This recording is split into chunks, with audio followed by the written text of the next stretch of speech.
Bonjour à tous, j'espère que vous allez bien. Aujourd'hui, on va faire un petit point sur mon portefeuille d'actions éco-responsables et voir toutes les entrées que j'ai pu faire ce mois-ci, mois de juin, et les actions aussi que j'ai repérées intéressantes.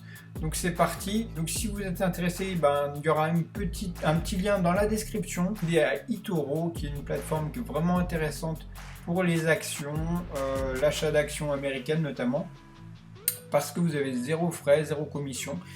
Donc c'est un portefeuille que j'ai choisi, donc un petit portefeuille, hein, il n'y a rien de grosses sommes, c'est juste pour montrer l'évolution.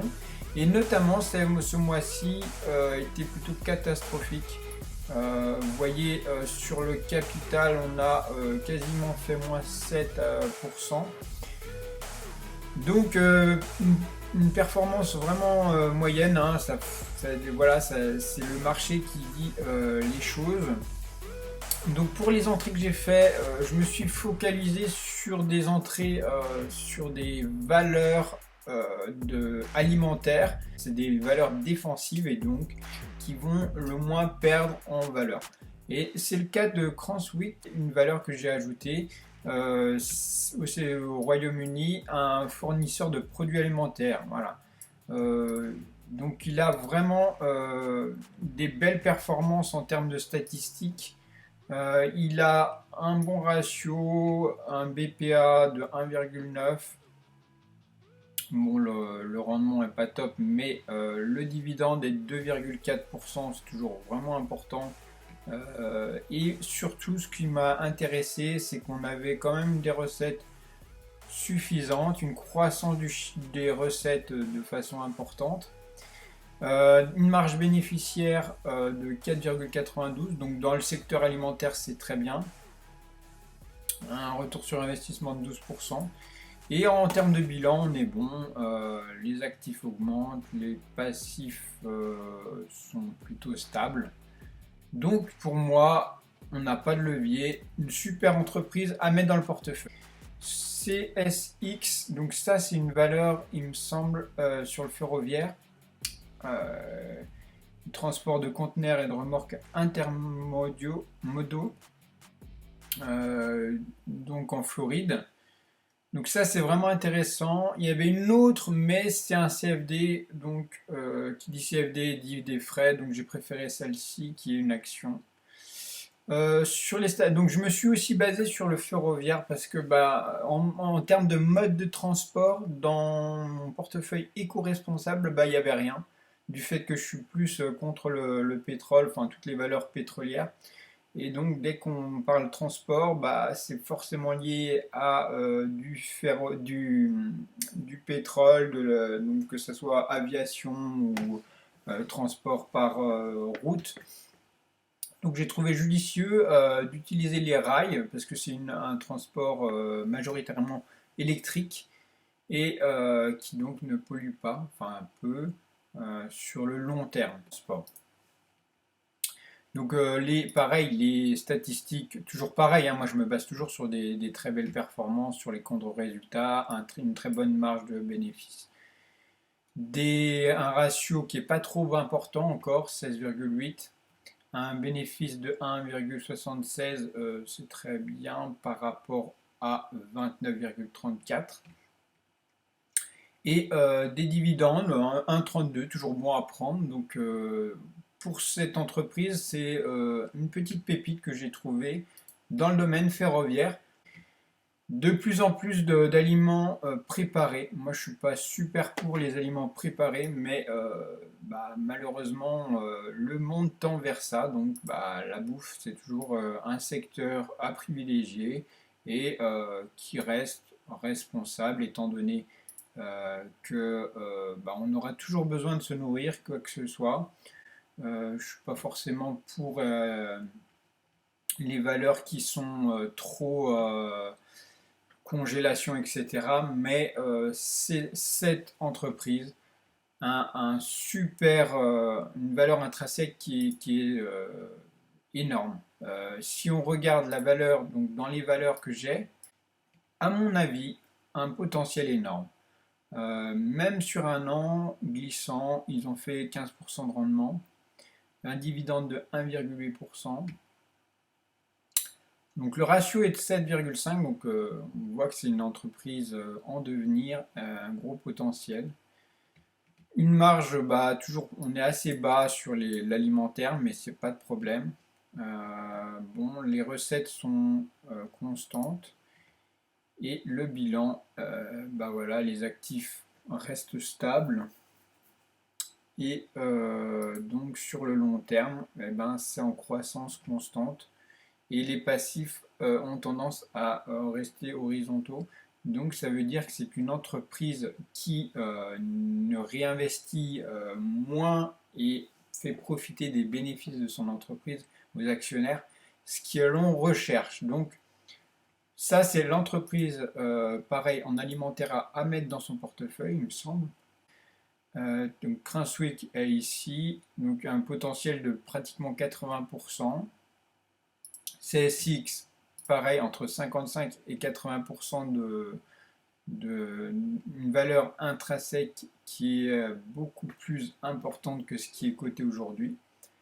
Ensuite, donc Applied Material, donc là, c'est énorme.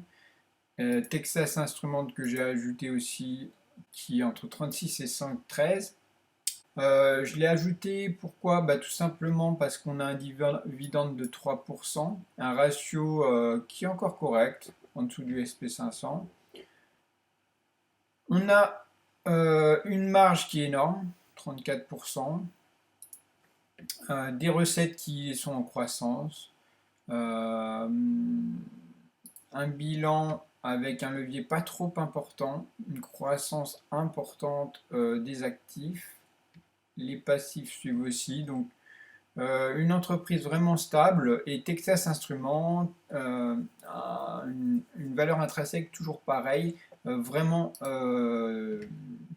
intéressante par rapport à ce que le marché nous donne. Pour ce qui est des dividendes, alors moi j'ai reçu des dividendes des derniers entreprises, donc est toujours bon à prendre. Intel qui m'avait versé 53 centimes, Microsoft.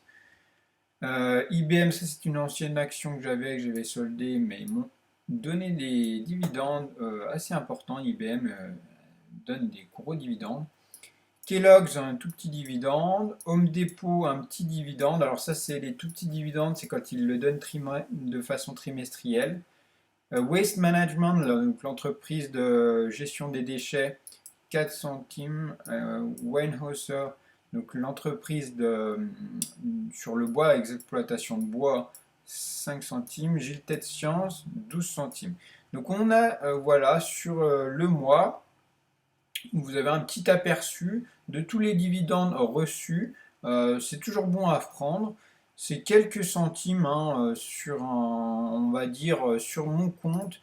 On va voir, c'est à peu près là on a 1,19$, il y en avait un peu plus, mais 1,19$ plus ceux de l'année du mois précédent que j'avais réinvesti. Donc en gros 2$ sur 270$, pratiquement 1% qui ont été versés sur ce mois, donc toujours bon à prendre. Et voilà. Donc si ça vous intéresse, ben, moi je vais rajouter aussi deux actions. C'est Adobe. Adobe System, vous connaissez certainement tout ce qui est des suites Adobe. Photoshop, tout ce qui est InDesign etc. Donc c'est des produits bah, qui sont dans l'air du temps, du numérique, et qui poussent, vous voyez on a encore monté ces derniers temps, qui poussent sur une année on a beaucoup perdu, on a perdu 37%, donc il y a un potentiel déjà important rien que pour ça. Moi j'ai calculé la valeur intrinsèque, elle est aujourd'hui elle cote à 368 et la valeur réelle calculée elle est à 689. Donc vous voyez on peut faire quasiment x2. Il y a un potentiel de 83% de hausse sur cette valeur qui a un ratio de 37, donc qui est assez élevé. Il ne faut pas oublier que c'est un ratio assez important. Mais par rapport aux bénéfices qu'ils ont fait chaque année et la stabilité de l'entreprise en termes de marge, de bilan et de tout ce qui est autour de cette entreprise, on a une croissance exponentielle, donc un potentiel très important. Dernière, et après je vous le quitte, c'est sur le solaire. On revient sur le solaire. J'avais une valeur que j'avais quittée parce qu'elle était surévaluée. Et là, on est sur la Chine. Xingyi Solar qui, à mon sens, a un potentiel, un gros potentiel, étant donné que ils ont beaucoup perdu ces derniers temps. Et vous voyez là, on a déjà repris 2% hier. Et donc qu'est-ce qu'on a? On a un ratio qui est proche du SP500, donc tout va bien. On a un dividende de 2,24%, donc en période creuse, c'est toujours bon à prendre par an. Voilà, écoutez, j'espère que cette petite vidéo sur ce point de ce mois vous aura plu. N'hésitez pas à mettre un petit like si vous avez apprécié. Et n'hésitez pas, si vous souhaitez aussi investir sur de long terme sur des entreprises éco-responsables, à retrouver dans la description sur mon site journaldechristophe.com les entreprises que j'ai dans mon portefeuille et rejoindre eToro si ça vous intéresse. Sur ce, je vous souhaite d'excellentes vacances pour ceux qui partent en vacances et un excellent week-end en tout cas.